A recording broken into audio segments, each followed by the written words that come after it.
नमस्कार साथियों, मैं Sunita Sharma Jaipur study zone channel पर आपका हार्दिक स्वागत करती हूँ। दोस्तों, हम जो है राजस्थान के चौहान वंश पढ़ रहे हैं। उनमें अभी तक हमने अजमेर का चौहान वंश, सांबर का चौहान वंश, रणथंभौर और जालोर के चौहान वंश के बारे में हम पढ़ चुके हैं दोस्तों। तो आज जो हमारा टॉपिक रहेगा उसमें हम नाडोल, सिरोही, बूंदी और कोटा के चौहान वंश के बारे में पढ़ेंगे दोस्तों। तो देखिए, नाडोल में जो चौहान वंश है उसकी जो शाखा है वो सांबर का जो चौहान वंश था उसकी चौहान वंश की शाखा का शासक है वाकपति राज सेकंड। उसका पुत्र है लक्ष्मण चौहान। उसने नाडोल में 960 ईस्वी में चौहान वंश की स्थापना की थी दोस्तों। तो हम यहाँ से स्टार्ट कर रहे हैं, हमारे नाडोल के चौहान वंश की शाखा से हमारा टॉपिक स्टार्ट होता है दोस्तों। तो अगर आपको अच्छा लगे तो लाइक करें, शेयर करें, चैनल पर नए हैं तो सब्सक्राइब ज़रूर करें दोस्तों, और कमेंट्स करके बताएं कि वीडियो कैसा लगा। ठीक है दोस्तों, तो हम चालू कर रहे हैं हमारा आज का टॉपिक नाडोल का चौहान वंश। देखिए, नाडोल में चौहान वंश की स्थापना शाकंभरी के शासक वाकपति राज, ये वाकपति राज सेकंड है दोस्तों, ध्यान में रखिएगा। इसका पुत्र है लक्ष्मण चौहान। इसने नाडोल में जो है चौहान वंश की स्थापना की है। नाडोल पाली में है। नाडोल कहाँ पर है? पाली में है।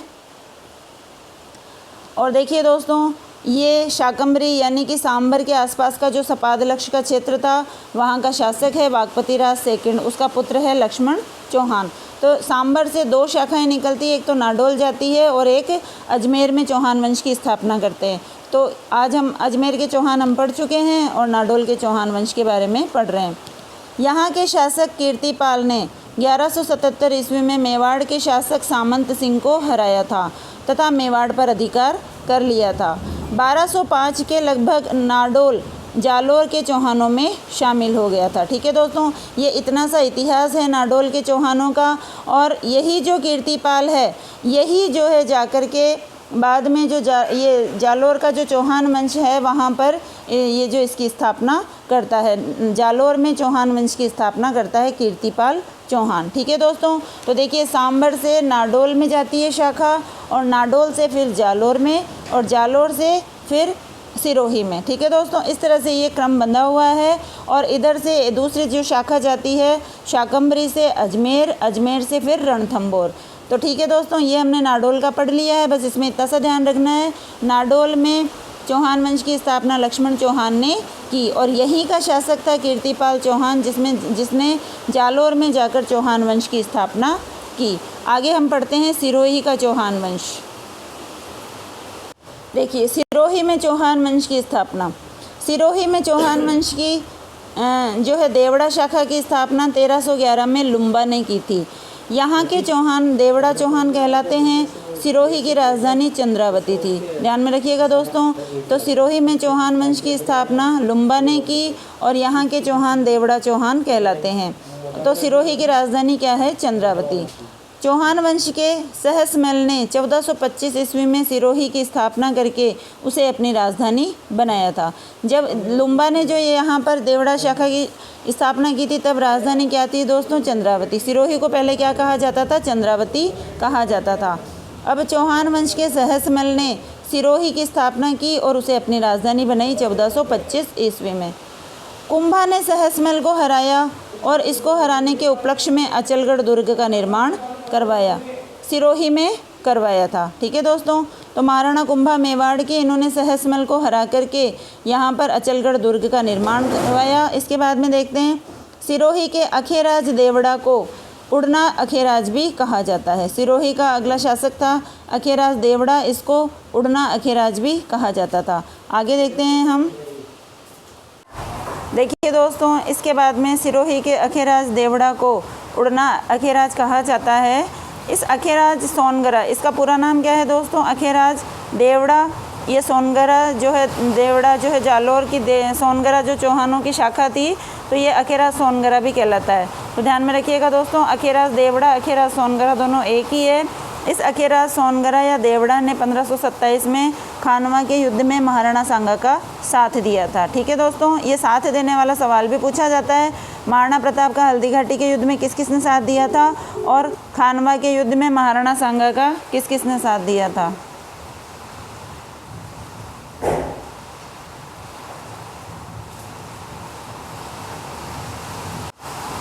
आगे देखते हैं दोस्तों, शिव सिंह 1823 में ईस्ट इंडिया कंपनी की अधीनता स्वीकार कर लेता है। सिरोही का शासक होता है शिव सिंह, ये इम्पोर्टेंट है इसमें। तो देखिए, ईस्ट इंडिया कंपनी की अधीनता स्वीकार करी थी 1823 में। अंग्रेज़ों की अधीनता स्वीकार करने वाला यह राजस्थान का अंतिम शासक था। दोस्तों देखिए, ईस्ट इंडिया कंपनी के साथ में संधियां करने वाले जो शासक थे, इसमें 1803 में और 1803 के अंदर और 5 के अंदर अलवर और भरतपुर ने संधियां की थी। उसके बाद में 1817 और 1818 में की थी। और 1823 में संधि करने वाला सिरोही का सिरोही जो है अंतिम रियासत थी, ध्यान में रखिएगा दोस्तों। तो शिव सिंह जो है अंग्रेज़ों की अधीनता स्वीकार करने वाला राजस्थान का अंतिम शासक बनता है। ठीक है दोस्तों, इसके बाद में हम पढ़ते हैं बूंदी में चौहान वंश। देखिए आगे दोस्तों, बूंदी में चौहान वंश पढ़ते हैं हम। तो बूंदी पर पहले शासन मीणाओं ने किया।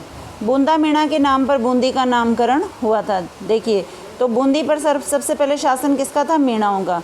मीणाओं के अंदर एक बूंदा नाम का व्यक्ति था, जिसके नाम पर उस जगह का नाम बूंदी पड़ गया। रणकपुर प्रशस्ति में बूंदी का नाम वृंदावती मिलता है। देखिए, सिरोही का नाम चंद्रावती और बूंदी का नाम वृंदावती। देवाहाड़ा ने बूंदी में चौहान वंश की स्थापना की थी। ठीक है दोस्तों, देवाहाड़ा ने बूंदी में चौहान वंश की स्थापना की। बरसिंह हाड़ा ने 14वीं शताब्दी में मेवाड़, मालवा और गुजरात के शासकों से बचने के लिए तारागढ़ का निर्माण करवाया। ठीक है दोस्तों, बरसिंह ने 14वीं शताब्दी में मेवाड़, मालवा और गुजरात के शासकों से बचने के लिए तारागढ़ का निर्माण करवाया। देखिए, तारागढ़ बूंदी और तारागढ़ अजमेर। अजमेर का जो दुर्ग है, तारागढ़ दुर्ग कहाँ पर है? अजमेर में है दोस्तों। और ये तारागढ़ कहाँ पर है? बूंदी में है। ठीक है, बरसिंह हाड़ा ने इसका निर्माण करवाया था। आगे देखते हैं हम इसमें, बूंदी के शासक राव दुर्जन सिंह हाड़ा ने अकबर से 1569 में रणथंभौर दुर्ग में संधि की थी। बूंदी के शासक राव सुरजन सिंह हाड़ा। तो अकबर से संधि किसने की थी? बूंदी के शासक ने, सुरजन सिंह हाड़ा ने 1569 में रणथंभौर दुर्ग में संधि की थी। इसको अकबर ने राव राजा की उपाधि दी। इसने बनारस में गंगा के तट पर घाट बनवाए थे। गंगा के तट पर घाट बनवाए थे। राव राजा की उपाधि अकबर ने दी इसको। और सुरजन सिंह हाड़ा ने अकबर से 1569 में रणथंभौर के दुर्ग में संधि कर ली थी। इसके बाद में देखिए दोस्तों, रतन सिंह को जहांगीर ने, इसके बाद में जो शासक आता है रतन सिंह, इसको जहांगीर ने रामराज और सर बुलंद राय की उपाधि दी थी। सर बुलंद राय की उपाधि ध्यान में रखिएगा, इंपॉर्टेंट है। रतन सिंह को, बूंदी का शासक था रतन सिंह, इसको जहांगीर ने दी थी। और ये सुरजन सिंह हाड़ा का इंपॉर्टेंट है, इसने अकबर से संधि की थी। बूंदी के शासक बुद्ध सिंह की रानी आनंद कुंवरी ने मराठाओं को राजस्थान में आने का पहली बार निमंत्रण दिया था। तो देखिए, मराठे सबसे पहले राजस्थान में बूंदी में आए थे और उनको किसने बुलाया था? बुद्ध सिंह की रानी आनंद कुंवरी ने मराठाओं को राजस्थान में आने के लिए पहली बार निमंत्रण दिया था। दोस्तों, उत्तराधिकारी जो संघर्ष चल रहा था उसके दौरान जो है बुद्ध सिंह की रानी आनंद कुंवरी ने मराठाओं को राजस्थान में आने पर पहली बार निमंत्रण दिया था। आगे देखते हैं, बुद्ध सिंह को बहादुर शाह ने महाराव राणा की उपाधि दी थी। इसके काल में फर्रुखशियर ने बूंदी का नाम बदलकर फर्रुखाबाद रखा था। ये इंपॉर्टेंट है, नाम जो बदले जा रहे हैं रियासतों के, इनका ध्यान में रखिएगा। बूंदी का नाम बदलकर फर्रुखाबाद किसने रखा? मुग़ल बादशाह फर्रुखशियर ने रखा था। और देखिए, बुद्ध सिंह के काल में रखा था। तो देखिए, इसमें दोस्तों सुरजन सिंह हाड़ा ध्यान में रखना है, अकबर से संधि करने वाला बूंदी का शासक है। रणथंभौर दुर्ग में संधि की है 1569 में। सर बुलंद राय की उपाधि रतन सिंह को जहांगीर ने दी है। और बुद्ध सिंह की पत्नी आनंद कुंवरी ने मराठों को निमंत्रण दिया था पहली बार बूंदी राजस्थान में आने के लिए। तो पहली बार कहाँ पर आए थे? बूंदी में आए थे। इसके अलावा बूंदी का नाम बदलकर फर्रुखाबाद रखा था फर्रुखशियर ने। नेक्स्ट देखते हैं हम, बुद्ध सिंह को बहादुर शाह ने महाराव राणा की उपाधि दी। इसके काल में फर्रुखशियर ने बूंदी का नाम बदलकर फर्रुखाबाद रखा। अब देखिए दोस्तों, उम्मेद सिंह ने मराठा होलकर की सहायता से बूंदी पर अधिकार कर लिया था। दोस्तों, उत्तराधिकार संघर्ष चल रहा था। दोस्तों, यहाँ पर जो हमने पहले देखा है कि आनंद कुंवरी जो बुद्ध सिंह की पत्नी है, उन्होंने मराठाओं को निमंत्रण दिया था। तो ये उम्मेद सिंह उस आनंद कुंवरी का ही बेटा है। और उसकी दूसरी, बुद्ध सिंह की दूसरी रानी का जो बेटा था एक, उसके साथ में इसका संघर्ष चल रहा था। तो उम्मेद सिंह होलकर की सहायता से बूंदी पर अधिकार कर लेता है। अब उम्मेद सिंह होलकर को मामा भी कहता था क्योंकि उसने सहायता की थी। इसने अपने जीवन काल में स्वयं के सोने की मूर्ति बनवा कर उसका अंतिम संस्कार करवाया। यह अपने आप को श्रीजी भी कहता था। ध्यान में रखिएगा, सोने की मूर्ति बनवा कर उसका अंतिम संस्कार करवाया था। आगे देखते हैं बूंदी के शासक राम सिंह। राम सिंह हैं, इनके दरबारी कवि सूर्यमल मिश्रण ने वंश भास्कर नामक ग्रंथ की रचना की। यह राजस्थान के राज्य कवि भी कहलाते हैं। सूर्यमल मिश्रण राजस्थान के राज्य कवि कहलाते हैं और ये बूंदी के शासक राम सिंह के दरबार में थे। आगे देखते हैं, और इनकी इस रचना का ध्यान रखना है दोस्तों, वेरी इंपॉर्टेंट रचना है, वंश भास्कर इन्होंने रचना लिखी थी। आगे देखते हैं हम इसमें। तो देखिए, राज्य कवि हम पढ़ चुके हैं। राम सिंह क्रांति के दौरान बूंदी का शासक था। 1857 की जो क्रांति होती है दोस्तों, इस समय बूंदी का शासक है राम सिंह। ठीक है दोस्तों, इसने अंग्रेज़ों की बिल्कुल भी सहायता नहीं की थी। इसके काल में बलवंत सिंह जयपुर से तीज की प्रतिमा बूंदी लेकर आए थे। हम पढ़ते हैं कला संस्कृति वाले टॉपिक में कि कजली तीज का मेला लगता है बूंदी में, बड़ी तीज का, और छोटी तीज का मेला लगता है जयपुर में। तो ये बलवंत सिंह के समय प्रारंभ हुआ था, देखिए दोस्तों, और जयपुर से ये तीज की प्रतिमा बूंदी लेकर आए थे। अब यहाँ के एक और शासक आते हैं विष्णु सिंह। विष्णु सिंह ने ईस्ट इंडिया कंपनी के साथ में सहायक संधि कर ली थी। ठीक है दोस्तों, तो हम देखते हैं कि सिरोही के शिव सिंह ने संधि की थी और विष्णु सिंह जो है बूंदी के हैं, इन्होंने ईस्ट इंडिया कंपनी के साथ में सहायक संधि की। बूंदी का अंतिम शासक बहादुर सिंह था। इंपॉर्टेंट है, ध्यान में रखिएगा, बूंदी का अंतिम शासक कौन है? बहादुर सिंह। और ये विष्णु सिंह वाला इंपॉर्टेंट रखेंगे, सहायक संधि की है ईस्ट इंडिया कंपनी के साथ। और सूर्यमल मिश्रण राम सिंह के दरबारी कवि थे और ये राजस्थान के राज्य कवि कहलाते हैं और इन्होंने वंश भास्कर नामक रचना लिखी है। और राम सिंह के बारे में ध्यान में रखना है, 1857 की क्रांति के समय शासक थे और इन्होंने अंग्रेज़ों की बिल्कुल भी सहायता नहीं की थी। अब हम देखते हैं आगे कोटा में चौहान वंश। देखिए दोस्तों, अब हम देखते हैं कोटा में चौहान वंश। अब देखते हैं हम कि 1631 में, दोस्तों सबसे पहले मैं आपको ये बता दूं कि कोटा में जो चौहान वंश की स्थापना होती है, तो इससे पहले जो कोटा है वो बूंदी का ही पार्ट था। और देखिए दोस्तों, बूंदी के शासक जो है रतन सिंह, उनके पुत्र माधो सिंह ने कोटा में चौहान वंश की स्थापना की थी। और शाहजहां ने 1631 में बूंदी से कोटा को अलग किया था। तो पहले जो है कोटा और बूंदी के नाम से ही जो है स्थान था, तो कोटा नाम का कोई शहर नहीं हुआ करता था, जिला नहीं हुआ करता था। तो देखिए 1631 में रतन सिंह बूंदी के शासक थे, के पुत्र राव माधो सिंह ने कोटा में चौहान वंश की स्थापना की। इससे पहले कोटा बूंदी रियासत का ही भाग था। माधो सिंह को शाहजहां ने बाद रफ्तार नामक घोड़ा उपहार में दिया था। शाहजहां ने कोटा को 1631 में बूंदी से अलग किया था। तो कोटा को बूंदी से अलग करने वाला शासक कौन था? शाहजहां। 1631 में अलग किया। अब बूंदी और कोटा अलग अलग रियासतें थी। अब भीम सिंह यहाँ के शासक हैं। देखिए दोस्तों, कोटा के अपने आप को कृष्णदास कहते थे, कृष्ण भक्ति का प्रभाव था इनके ऊपर, तो स्वयं को क्या कहते थे? कृष्णदास। इसके काल में कोटा का सर्वाधिक विस्तार हुआ था। आगे देखते हैं हम। कोटा के शासक उम्मेद सिंह का दीवान और फौजदार झाला जालिम सिंह। अब देखिए दोस्तों, कोटा में बाद में क्या होता है कि ये दीवान का जो है पद है वो मजबूत हो जाता है और शासक का पद कमज़ोर हो जाता है। तो उम्मेद सिंह का जो दीवान था और फौजदार था झाला जालिम सिंह, ये बड़ा ही मजबूत और स्ट्रॉन्ग आदमी था, बड़ा ही दिमागदार आदमी था दोस्तों। जैसे मराठों के अंदर हुआ था, शासक कमज़ोर हो गए थे और उनके दीवान जो है वो जो है ताकतवर हो गए थे, उसी तरह से यहाँ पर झाला जालिम सिंह भी ताकतवर हो गया था। इसने 1817 में कोटा की ओर से ईस्ट इंडिया कंपनी की अधीनता स्वीकार की थी।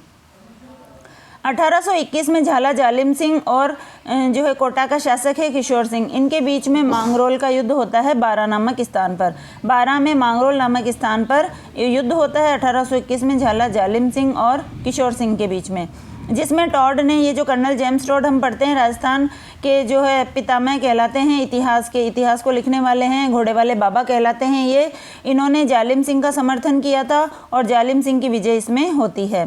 किशोर सिंह ने कोटा राज्य फिर श्रीनाथ जी को, जो कृष्ण भक्ति का जो है पर्याय है, श्रीनाथ जी को समर्पित कर दिया था।